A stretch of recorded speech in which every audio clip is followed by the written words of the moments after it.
welcome all to, this is not only going to be an interesting presentation, but this is also Confirmation of Candidature. This is Michael, and he's very much interested in mindfulness and its ability to enhance sports performance and maybe help me with my tendency to choke when I'm serving. So hopefully he'll be able to reveal how to do this. Sorry, John, don't get to be on guard,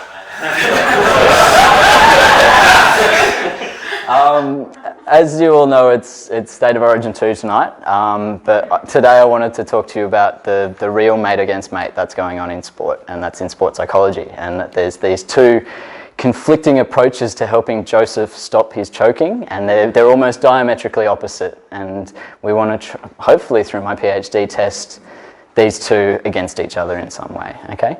But to give you an idea of what this conflict is, I'll actually need a volunteer. So is anyone willing to just maybe throw a dart or three at a dartboard in front of me? Thank you, David, mate. So if you just have a warm-up throw, maybe come up to the chair. Just one at the board. Everyone step back. Just away you go, whenever you're ready. Yeah. Get close if you need to. It's all right, that's the line. Yep, that's it. Oh, good. All right. Okay, good, great. So, no, you don't go anywhere yet. Okay, so there's pressure on you now, and the first approach to try to help you deal with pressure is to help you to calm down, okay? So I want you to pop this as a little heart rate monitor on you, so just make sure that stays low. I want you to bring it down. Try to build up your confidence, yeah, okay? And so you only get one shot, and it's got to hit the board. Well, maybe we'll flop these over. There we go. And just one shot, and if you miss, then I'll pull the trigger, okay? Just to add a little bit of pressure to the situation. So just calm down, okay? Try to build your confidence up as much as you can, all right? If I miss what? The actual board, you have to pay the damages and I shoot you.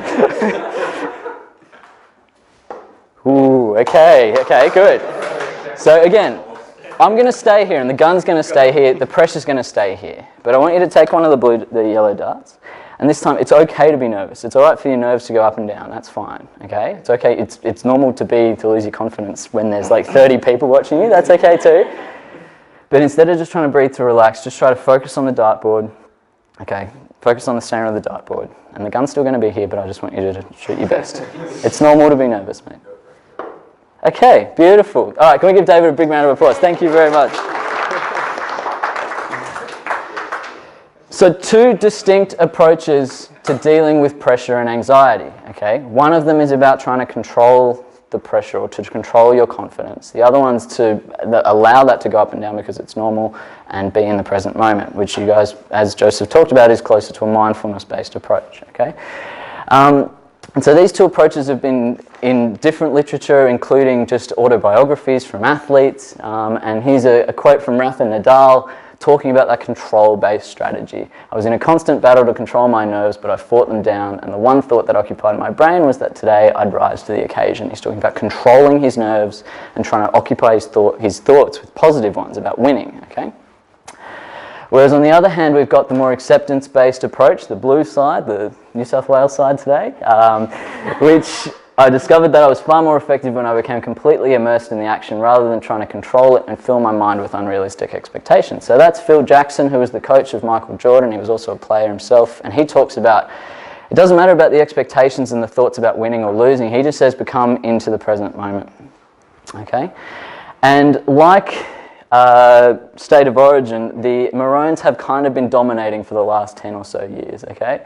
That most of the literature in sports psychology textbooks talks about these four techniques. So we've got imagery on the left, which is trying to imagine successful performances or imagine successful execution of the mechanics. Goal setting, most of you would be familiar with setting a clear goal about what you want to achieve, okay? Self-talk, which is often around having cue words to direct your attention, or positive self-talk like I can do this versus I can't do this is a classic sports psych experiment using darts. They did that. And the last one is relaxation, which in sport a lot of the time it's progressive muscle relaxation, so tensing your fist and relaxing it before you shoot. For example, the idea is to build physiological relaxation and also kind of psychologically relax you. So those are kind of the big four psych skills techniques. They're all about controlling, most of them are about controlling your internal experiences. Alternatively, we've got mindfulness, which I know a lot of us are familiar with. It's about kind of getting your mind into the present moment with acceptance, accepting what comes up, any negative thoughts, feelings, emotions, but bringing your attention into the present moment. And so this gained a lot of popularity in sport over the last couple of years. The Seattle Seahawks, who won the Super Bowl, not this year, but the previous year, had a sports psychologist full-time teaching them mindfulness. And it got a lot of attention as part of the secret to their success. And I'm sorry for the quality in this photo, but it's from the Sydney Morning Herald, and they're the Rabbitohs doing mindfulness in the lead up to their NRL victory last year. So they won the competition, won the premiership, and so everyone's trying to go, what was their secret? And some people attribute it again to mindfulness. And it's getting a lot of attention in lots of different sports. So it's in Olympic sports, soccer. Djokovic in tennis writes in his book about mindfulness and mindful eating. Tiger Woods, who I think is now 180th in the world, but let's not sort of pretend about that at the moment. But lots of different players, athletes, and coaches are promoting this technique. And so the question for my research is this technique becoming popular because it's new, or is it actually a really effective technique for controlling performance? So it's a little bit like the Apple Watch in a sense. We know it's new and it's fancy and lots of people are using it, but does it actually have any benefit to anybody, okay?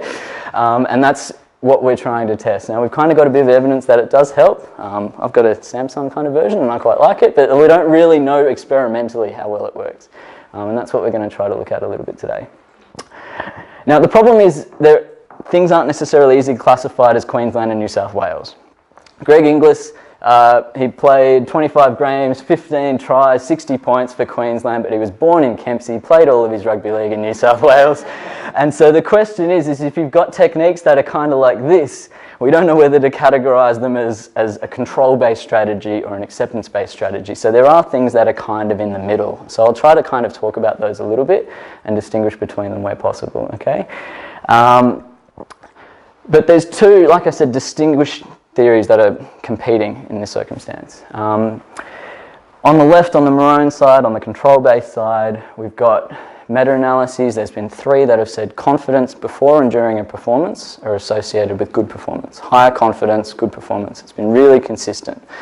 All correlational research, but all of the research that has been correlational has been kind of looking at that relationship positively.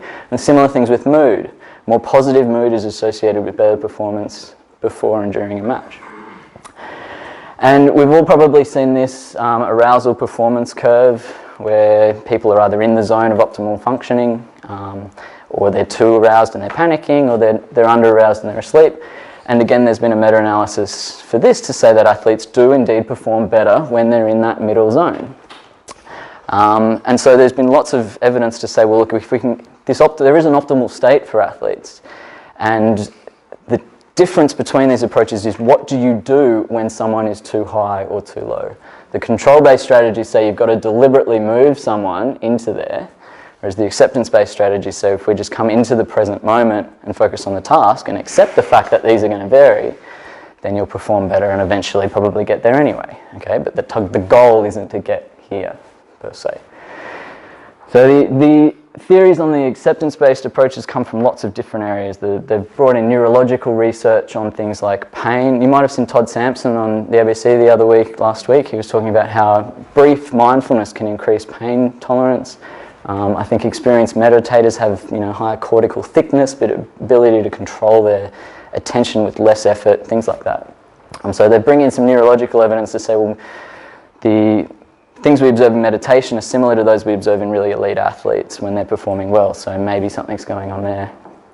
There's the classic white bear, or blue bear in this case, experiments where Wagner's experiments about paradoxical effects of suppression, that the more we try to suppress negative thoughts or feelings, the more they can come up. So if right now you all tried to just not think about this blue bear covering his little paw and you tried to look away and think about something else, there's a high likelihood that will come back. And the same thing happens in sports like golf. They've done, the classic example is when you're don't hit it into the water.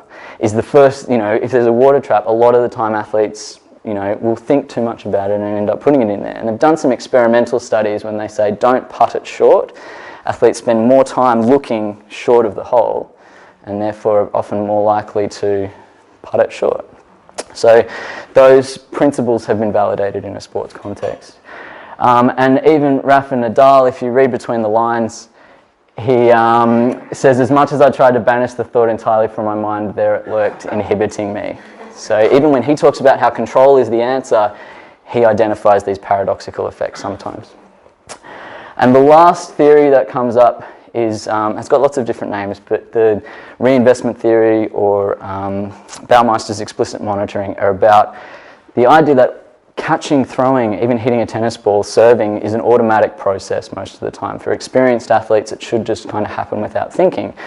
And a lot of the control-based strategies increase the amount of attention directed inwards to arousal and controlling your emotions or your actions. And when some studies do, this is a guideline for an intervention. This intervention has been shown to cause people to choke because you're making them pay too much attention to what is an automatic action. If you just go to catch, you don't have to think about, or throw, you don't necessarily have to think about each step. It's like if I just threw a dart at the board, I can kind of do it without paying much attention. But if I actually pay a lot of attention to going back, forth, release, it's kind of less smooth and I might perform less well. Does that make sense? So by directing more attention internally, athletes might be more controlled with their action. So that's kind of the evidence for the New South Wales side, but that's looking more around the theory side of things. What about these interventions? What about the interventions for improving performance? Well, the relaxation strategies during performance haven't been shown to systematically improve people's performance. They bring down their anxiety, but the same meta-analyses that looked at those confidence improvements said there was no correlation between anxiety before a performance and that performance. So even though we can control someone's anxiety, it doesn't necessarily seem to improve the way they perform. With self-talk, like I said, some types of self-talk are unhelpful, the ones that control the action. The ones that try to build your self-confidence, like you can do it, have sort of small effect sizes in the meta-analyses. The ones that do work really well are the ones that are bringing your attention into the present kind of self-talk. Like if I just say, look at the dartboard and just focus all my attention on the dartboard, those sorts of cues are really good, but that's a bit of a Greg Inglis, right? That's not really trying to control my internal emotions, that's just trying to bring me into the present to focus on the external cues. So the evidence for the ones that work for this are kind of more towards present moment awareness anyway. Goal setting works really quite well, we know that, particularly with beginner athletes, but it becomes less consistent when you look at experienced athletes because goals often work by creating anxiety. And if you've got high levels of anxiety in athletes, that can cause them to perform less well, as we kind of talked about. And with imagery, there's two types of imagery. The imagery that tries to change your confidence and control that internal experience, and the evidence for that's been really inconsistent. Again, it shows that you can control your anxiety a little bit, but it doesn't say it improves performance. So that's like a beta blocker kind of imagery, which is just trying to relax your hands and just imagine it being all floppy, and those don't really work that well. The mental practice type of imagery, which is like imagining the mechanics, does work, but that's more like the anabolic steroid of sports psychology is an analogy I use, which is it helps accelerate the physical practice gains, but it's not something you use necessarily in the middle of a competition to try to relax you or try to fire you up. It's more about trying to rehearse the mechanics of a sport to make it more automatic. So as far as these four techniques go, there was a systematic review done in 2006 that compared the evidence for these against the APA Division 12 guidelines for an empirically supported treatment, and it said that none of them, nor a combination of them, were effective at improving performance in elite athletes. That means there wasn't a single case study with more than 3 people, like an experimental design, that showed an improved performance in elite athletes. And the research for this has gone back 30 or 40 years, and the authors of that systematic review are saying, well, why haven't they found this works for high-level athletes? I treat that with a degree of cynicism, though, because they also published the answer, in a sense. They published all of the books and the articles about how to use mindfulness and acceptance in sport. So, sometimes we have to be a little bit cynical if they're saying, well, everything else is terrible, here's our answer, rather than necessarily. They didn't kind of look at it with much of a balanced viewpoint. And the evidence for the blue side isn't great either. A lot of the early research was on case studies, picking out athletes that had used mindfulness and it worked really well, okay? They found some athletes that it didn't work that well for, and they said those athletes either got bored or they didn't connect with the person teaching it to them. And so there was some good qualitative information that came out of that. But as we look at some other types of research, there was also some interesting correlational research between flow, so the ability to get really absorbed into what you're doing, and mindfulness, between self-confidence and mindfulness in sport. But there weren't a whole lot of longitudinal studies. I think there's only been one that showed mindfulness at time 1 led to confidence and performance at time 2. But it didn't seem particularly well controlled. It wasn't necessarily controlling for those variables at time 1 that well. And the experimental studies, a lot of them are non-randomized trials. So they looked at sports like chess. It is classified as a sport. And a lot of these show favourable results on performance. They improve people's like archery performance, chess performance. But the non-randomised trials, you know, they take a team of athletes and then they go find another team. And then they often find that the team that volunteered to get a psychological intervention did better. The only challenge there is without randomisation, we don't really know what's going on. And sometimes it's been very poorly randomised, very poorly controlled. Like this chess study was great. They took a small dose intervention to some chess players and their rankings improved compared to a control condition. But the way they got that control condition was they went into a database of chess players and they found 6 or 7 that they matched on ability. Some of them happened to get worse over the year. So it was kind of hard to make conclusions about whether the intervention was causing it or whether there was a selection, you know, effect, those sorts of things. And there have been a couple of blinded studies. Chris and his colleagues did a blinded study where they mailed out a mindfulness intervention and they found it improved flow. And because it was mailed out, it was hard to get an objective measure of performance. And the ones that have looked at objective performance have been really inconsistent. Some of them have said mindfulness improves your ranking, but then in the same study it reduced their performance on an objective test, an objective shooting test. Some say it does help with archery performance, but then it isn't as good as some of the traditional techniques. So it's, unfortunately, as the rigor goes up with the mindfulness meditation sort of acceptance approaches, sometimes the effects are less consistent, which is where my study kind of hopes to come in, is to be a little bit, to pit these against each other a little bit more and see if we can determine any causal effects going on or identify when and where and how mindfulness might help athletes. So if we come down to the project that I'll be working on, the first step is a systematic review, and we're kind of at the bottleneck part of that, where we've collected the studies, brought them together and trying to synthesize the results and put them together.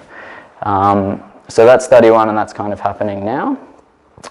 To get your head around the other studies, I kind of have to talk about this Movember grant. So there's a mindfulness intervention as part of this bigger project.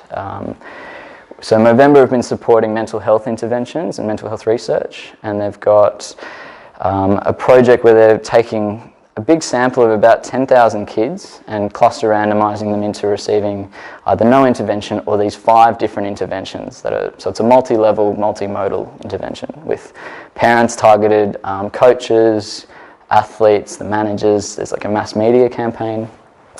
And so about 5,000 will receive all of these interventions and the other 5,000 won't receive anything. And so there's a few logistical things to get our head around to start with, which is why we've got 2 types of formative research early on.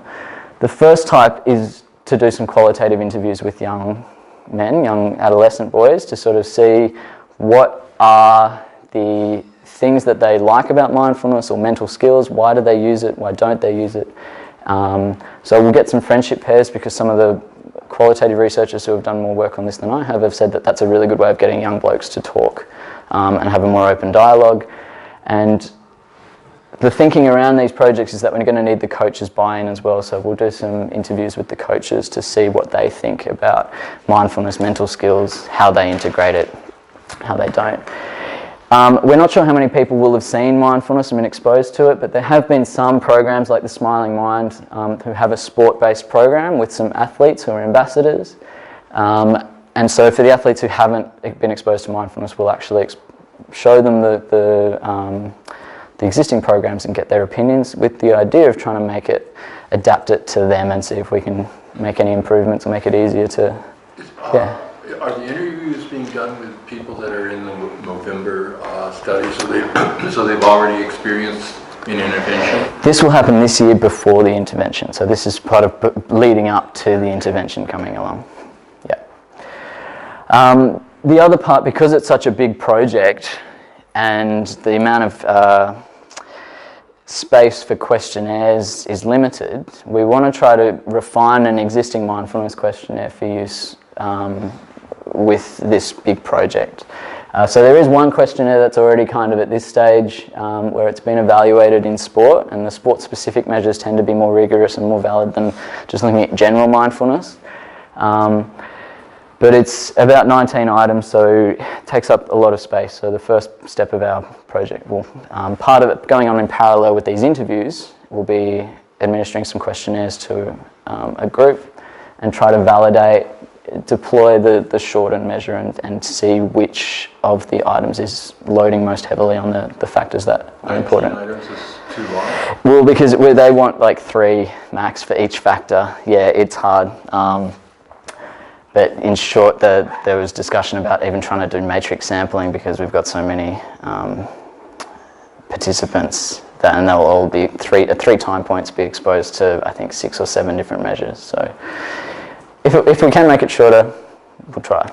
How many factors are you trying to measure? 3. Okay.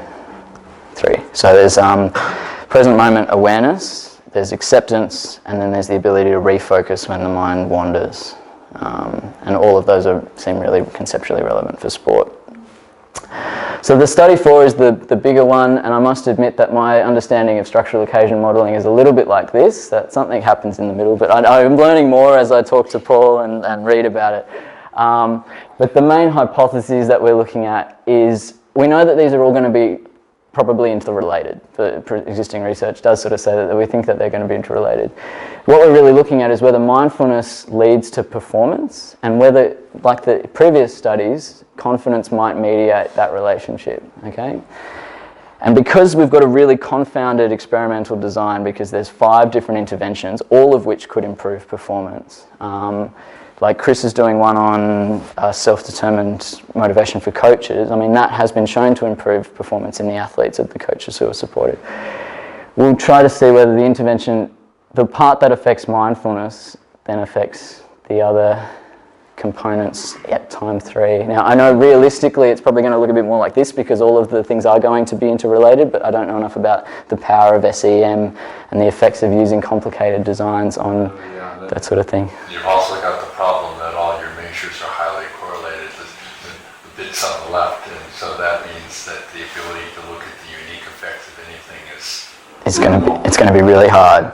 So maybe our saving grace, I don't know, Herb, might be the fact that we've got hopefully 10,000 people doing the 3 time points, but I don't know how effectively we're going to be able to determine the causality of mindfulness on performance, which is why I wanted to try to put in a 5th study, which will happen while all of that's going on around year 2 and 3, which will be a more controlled lab-based component study where some athletes are given mindfulness and brief intervention, and some athletes are given almost the antithesis, the Queensland version, where it's all about control. So imagery to build your confidence is almost the opposite of mindfulness, because it will take you out of the present moment. If you think about success, you imagine trying to win this competition,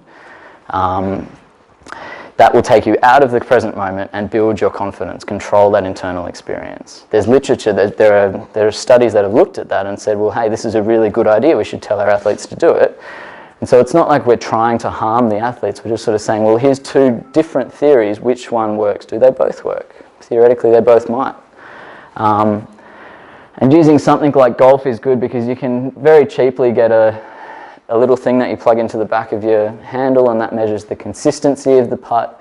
You can blind golfers to success and failure. You can put like occlusion goggles on them so that it doesn't build their confidence. So they hit, and once they hit the ball, you turn off their vision so they don't know whether it's gone in or not. And and so, I mean, it's good because it's very easy to tightly control things like performance. You can measure the radial error from a golf hole, which is a little bit harder than like a tennis serve. It's a lot harder to measure the accuracy of a tennis serve consistently. But, you know, we'll also, again, try to potentially double blind it, you know, have either a coach intervene or make it a video that's matched on the level of enthusiasm for the two presenters to sort of see what happens. There has been literature to say that mindfulness and control-based strategies can be helped through self-help intervention, through videos and self-directed mindfulness. And Chris's intervention was a mail-out study to show that mindfulness does help. So there's reason to believe that we could do a double-blind kind of experimental design with that. Go back to study 4 for you. Yep, sure. To here? My complicated one? No. Are you having a separate intervention associated with each of these components? They're not really directly targeting well-being, they're all theoretically linked to well-being. So the coach one, as I say, supportive coaching. The parent one will often be around using strengths-based parenting. The management one is around mental health first aid. And so I don't know which one mental health first aid would be directly targeting, except maybe it's trying to target well-being. What I would suggest that would be useful just as an exercise, I don't know whether it actually will work or not, but I would take each of the interventions and come up with a profile of what you think the intervention is going to have. And hopefully you'll have each intervention having a reasonably unique profile. So that target this one. And then you can make those sorts of comparisons so that if your intervention, that's convergent discriminant validity. So the convergent validity is that the intervention affects what it's supposed to, and the divergent validity is that the intervention has less effect on something else than some other intervention that's directly designed to do that. And that'll give you a way of trying to sort out what it is that's happening. I mean, it's not necessarily bad that the intervention has a positive effect on everything, but then you don't know what it is that's happening. That was the questions that were raised at the think tank. They are measuring more than just these four. They're measuring things like awareness of mental health issues and comfort discussing mental health issues with supervisors. And so that would theoretically link to the mental health first aid intervention more. But yes, that's a great idea. I was trying to look at the diversion. But you really need to make sure that you have some outcome measures that are very specific to each of your interventions. Yeah. And some of these are just too global. I mean, well-being, we've sort of disbanded our group trying to determine what well-being is. No, Joseph will tell you what it is, and Felicia will tell you what it is. But don't get them in the same room. That's good point. And I think the reason for well-being is that it's more leveraging off the presentation from a couple of weeks ago, that if we can show there's a 5-point reduction in the strengths and difficulties questionnaire, that will equate to this much money saved. So the idea is that hopefully in November we can show that there's a cost benefit analysis to this. Just a quick question. Yeah. You were talking about golf. Is golf going to be the only activities involved? You should, because I would expect some of this to work with some sports and not with the others. Great question. No, sadly, in fact, golf isn't one of the studies that is included in study 4.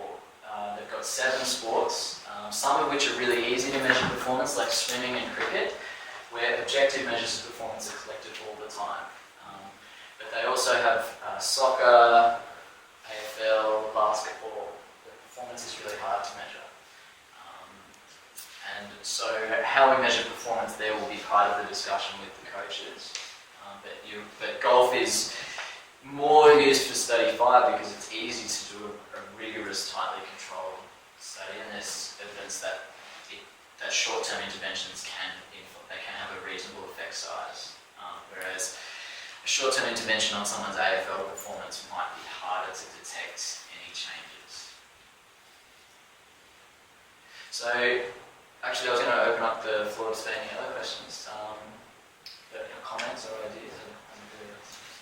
Can I ask about access to data and how that's all going to work? Like, what is your relationship to the Movember project, and how do you get access? Is there any delays that would extend your candidature for 5 years and pressing on and putting out candidate? How does that all work? Really good question. Well, I mean, they are funding and commissioning a lot of these three, as far as the delivery of the questionnaires and chasing people up. And so they will be collecting the data. I think it's going to be stored in a centralised database at the University of Wollongong with the researcher who's the charge of the grant. But my understanding is that it's not November that will own it, and so we won't have to go through them. But we're working closely with the researchers from Wollongong. And if that goes belly up for whatever reason, Yes. that could occur. Yes, possible. So you've got a lot of studies there, so I'm thinking, is the idea that you're taking on the RCT just in case things don't go so well before? It was There's a lot of work to do. Well, it was A lot of work to do. Joseph was sort of saying, well, look, these before are enough work probably anyway. Exactly. My challenge was that it was a little bit along Herb's line, that I'm really interested in trying to determine causality, and I don't think that 1, 2, and 3 by themselves, or 4 even by themselves, and because there's a few confounding factors, and we're not sure whether we can determine the unique effects of mindfulness. I would really be committed to trying to do some sort of experimental design to see whether there's causal effect. So if you had competing things and you're getting along in time and you've got to decide between 4 and 5, and you're going to go with 5 over 4? That's a good question. I think the deadline for this being delivered apparently is the start of next year. So you're expecting the data to be available? So this would be T1 would be March next year, March the following year would be T3. Yes, that's what the research team are committed to as far as that. Whether that's likely or not, then I've got that will be done within 3 years. You mentioned confidence several times today. There is a kind of confidence that turns out to be quite important. What you were talking about is mostly self-efficacy, can do. Yes. There is a confidence that comes after the act, where persons look at the act and say whether how confident they are that whatever they have done is correct. And that has quite a bit of incremental predictive validity over and above the ability itself. It might be different in sport. And it might, whatever I'm saying might not be applicable to you, for you. But it is interesting that this kind of confidence, where you use the judgment, realism of how good you are in what you are doing, has validity over and above problem solving, for example.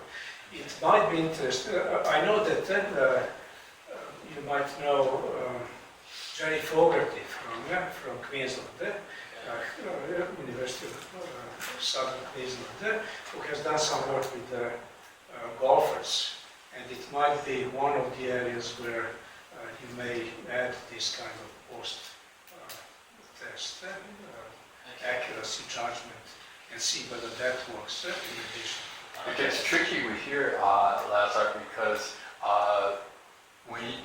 if you put a ball in a hole, unless you use your special glasses to obscure, you know how accurate it was. So that's what Jerry did. He had them do it without looking at the ball, and it worked, from what I remember. And that's like, are you saying like an athlete sort of feels whether it's a good shot or not? Yes. Joseph sort of feels whether that's a win or not before it actually hits the... Yes. Okay, and that's different from self-confidence, like more of a higher level sport self-confidence, is that what you're saying? Okay. It might help not to be able to see the ball, actually, for me. We'll let you borrow the inclusion glasses. How confident are you that you're going to get good measures of performance in each of these sports? Mixed. For things like AFL, we're going to have to try to come up with either a coach rating of performance. It's really difficult. If that's the case, then we might just look at the sport like cricket, where we do have objective batting and bowling figures, which which aren't perfect because they're affected by things like teams and things like that. But, it will depend on what we have access to, really, and what we can come up with as far as measured performance. Coach ratings of performance have been used in the past, but they sometimes aren't ideal, but at least they're more objective than a self-rating. So that's our backup. Yeah, but even with the team sports, I mean, you were talking about golf, and almost all the golf research is done on putting, but that's only one component of it, and that's because it's easy to tell whether the ball went in the hole or not, whereas if you want to look at a drive, I guess you can look at accuracy and length, and those are reasonably objective. But even with the various football codes, you can look at specific skills. That's good, and with AFL they've done controller studies where they've looked at accuracy at a penalty kick. So yeah, we can try, or basketball free throws, for example. Well, the problem is that they won't necessarily be recording all the details, right? Because you could definitely, with basketball, everything can be objectively measured. You can get down to how far is the average defender from the person when they shoot. So if you had the money and the time to record every detail, it's there. But they don't record much, do they? Just the final game scores? They don't they report like points scored? I think in basketball they do have individual points scored in the game. And percentages, like how accurate? I don't think they record that because there's different levels of competition that this intervention is going across again. So there are high-level athletes in AFL who are in the elite pathway who have everything measured for the whole year. Every game, every touch, everything. And these are the 12 or 13-year-old boys. But then the basketball comps, even the Sunday night comp that I used to play on, that was just very amateur, would still be part of this intervention theoretically, as part of Basketball Australia. And nobody kept score. Someone kept score.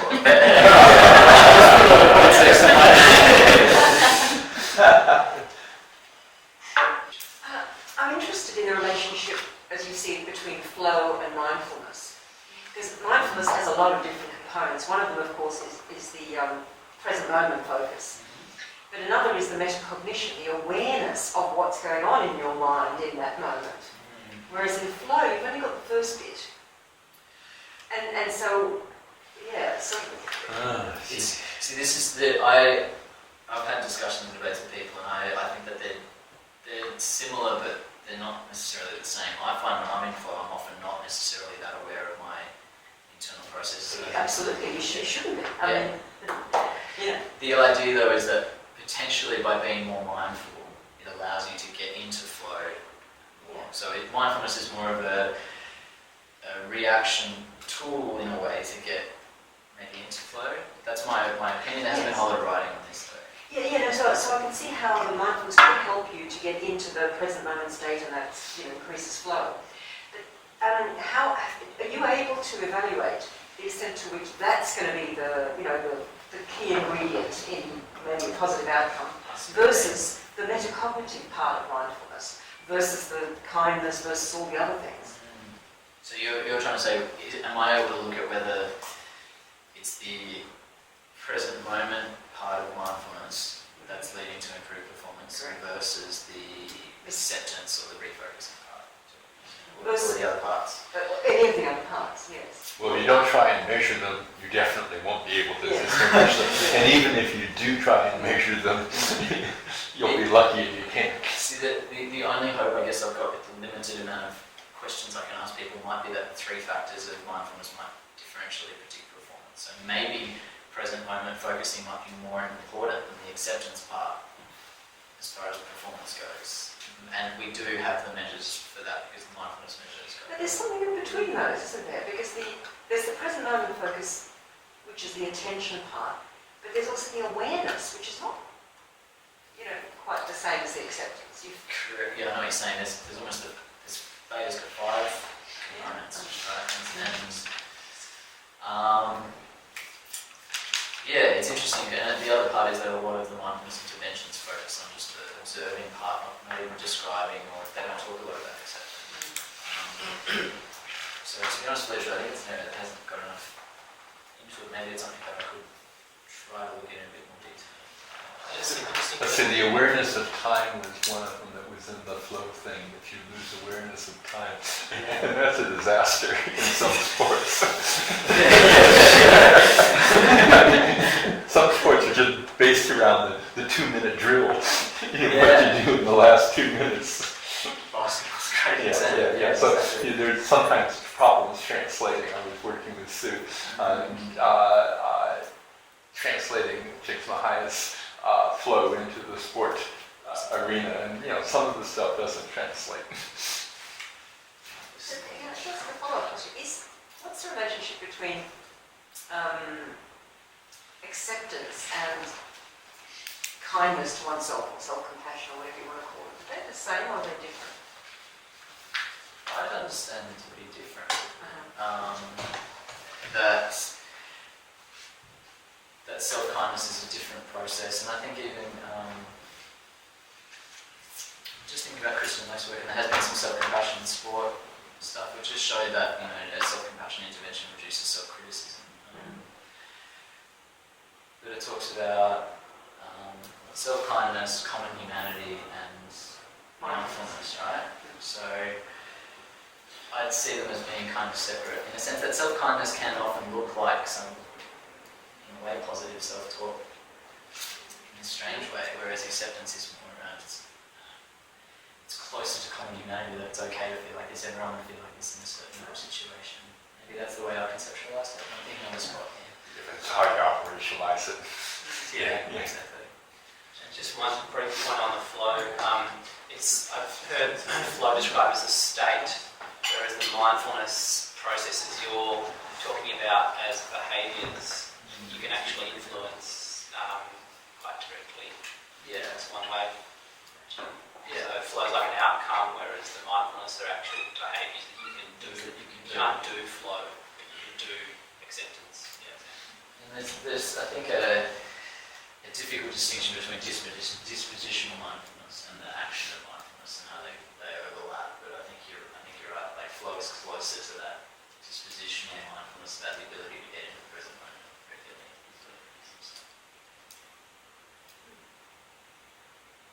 Yes, so as Herb saying, I mean, one of the key things is the measures. Yeah, and that's going to be what limits things with study 4, is even the measure of confidence is it will probably have to be whatever the other studies are able to look at, what is sort of key to their focus. So it might even have to be, if this is probably not ideal, but if Chris is looking at self-determined motivation of athletes, if that looks at perceived competence, that might have to be the operationalisation of self-efficacy/confidence. So I don't think I'm going to have a whole lot of control over that if I'm trying to sneak this question in. Well, if you go through the exercise that I suggested, that'll at least give you what ideally you should have. Then you can look at what you're likely to have, and maybe you can use your little bit of influence that you're likely to have in this big exercise to get something that is really key. Yeah, no, that's a great idea. Thank you. And with big committees like that, what I found is that a reasoned argument oftentimes works reasonably well because there's so much chaos. But I'm sure this one would be different. It's very reasonable.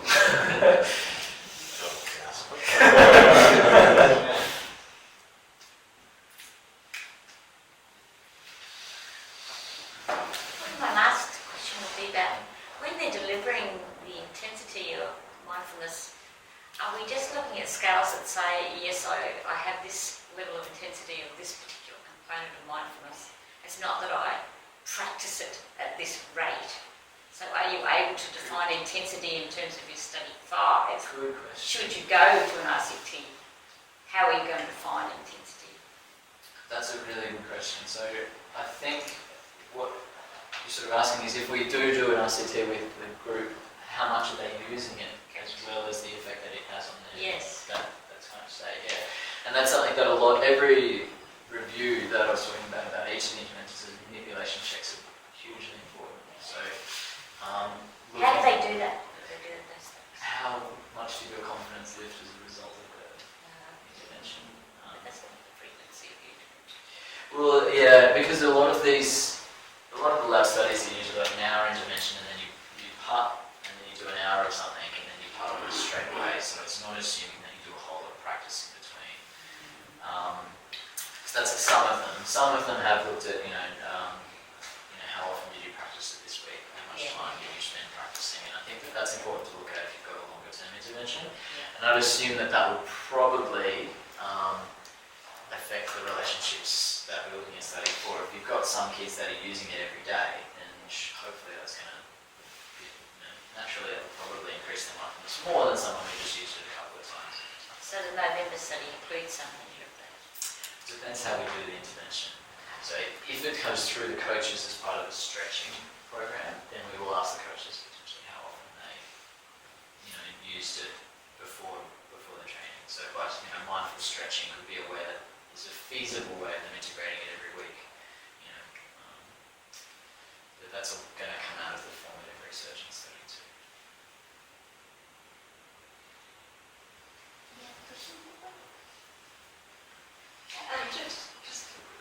Perhaps to listen attentively. It's the whole team that is going to get whatever intervention, is it? Not just The whole individuals. club, and actually they're looking at doing it to a whole community. So they would take Stratfield, they get all of the 7 sports clubs, or the 7 sports codes within an area, and the coaches, all of the individuals, the parents would try to expose as many athletes and parents and coaches as possible.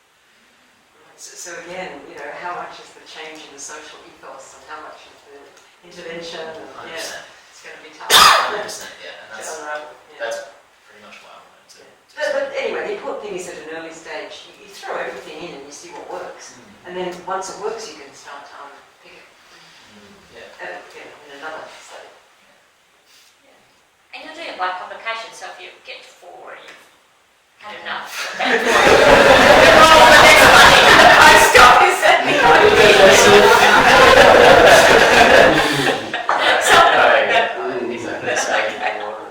And look, these 3 will hopefully have collected all of the data, and this will hopefully be ready for publication before the end of the year. And while these interventions are being delivered, I can start working on writing these up and preparing for that.